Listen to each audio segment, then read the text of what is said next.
Hello friends, तो आप लोग देख सकते हैं फ्रेंड्स चिबू ने बहुत बड़ी गड़बड़ कर दी है।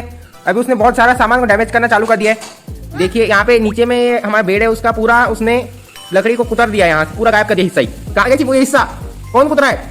चूहे जैसे काम कर रहे हो तुम घर में। अब ऐसे क्या बन गए हो तब? मूर्ति जैसे स्टैचू हो रहे हो तो ये सब काम करते हो फिर चुप हो जाते हो तब। आपको भी पता होगा, मैं पिछली बार वीडियो में बताया कि वो कुतर दिया उधर उसने पिछली बार, लेकिन अब इस बार ये बेड कुतर दिया है। रिमोट के पीछे पड़े रहता है, अब रिमोट को भी संभाल के यूज करना पड़ रहा है हमको। आपके साथ भी ऐसा? मुझे कमेंट करके बताइए, आपके पैर इतना मस्ती कर रहे हो तो तुम ऐसे काम मत किए कर रहे हो, तुम्हारी पिटाई करनी पड़ेगी मेरे को। समझे? समझे कि नहीं समझे? नहीं समझे हो?